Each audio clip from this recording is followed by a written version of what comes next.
Out in Worcester County, the city of Leominster hasn't been able to catch a break from the wet weather, and this system, it is no exception as well. Livingston's Alicia Palumbo live for us there this morning. Alicia, good morning to you. The rain, it might be over. However, there's still some concerns that the water could continue to rise.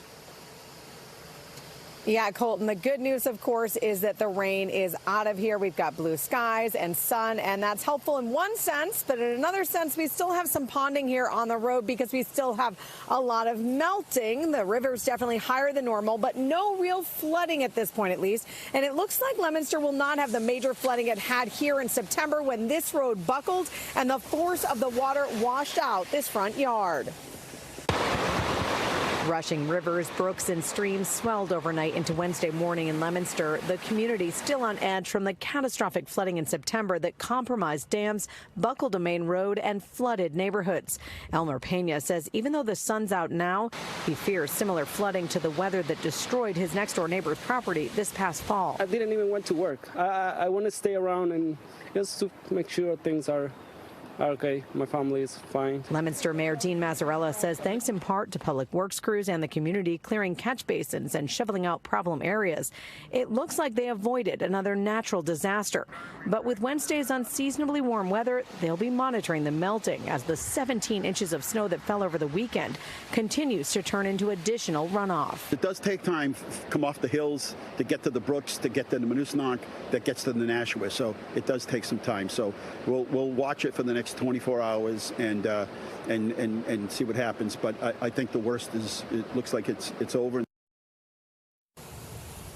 Everyone has their fingers crossed, that's right. But with the water still rushing here, the hope is it won't get much worse than this, even as we do expect much of the snow here to melt over the next 24 hours. We're live in Leominster. Alicia Palumbo, NBC 10 Boston. Alicia, thank you. Look, crews are working to get the flooding under control and the lights back on in so many areas. So our team coverage continues with NBC 10's Oscar Margain, who's live in Chelsea for us right now. Oscar, can you give us an idea of the impact there in Chelsea?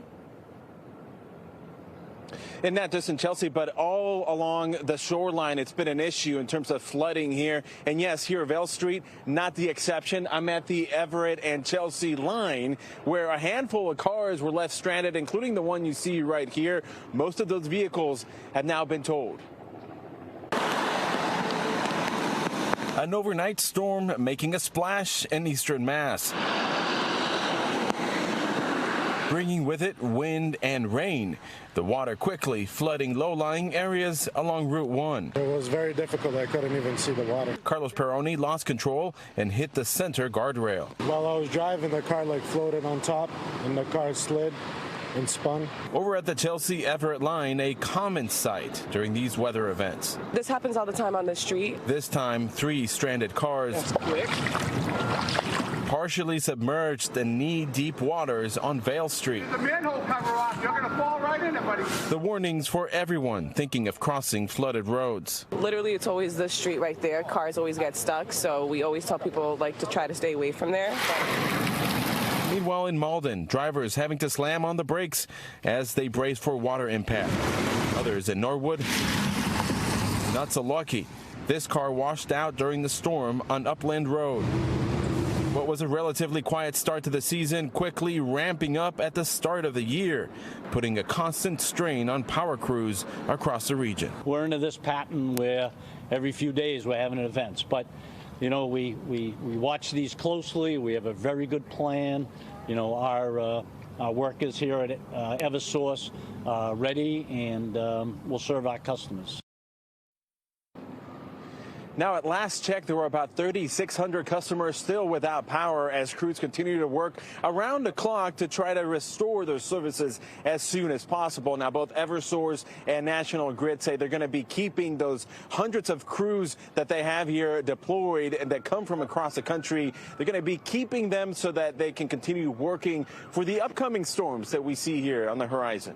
Reporting live in Chelsea, Oscar Margain, NBC 10 Boston. Oscar, thank you. Now, look, a reminder, stay with us here on NBC 10 Boston for all your weather needs from our team of First Alert meteorologists.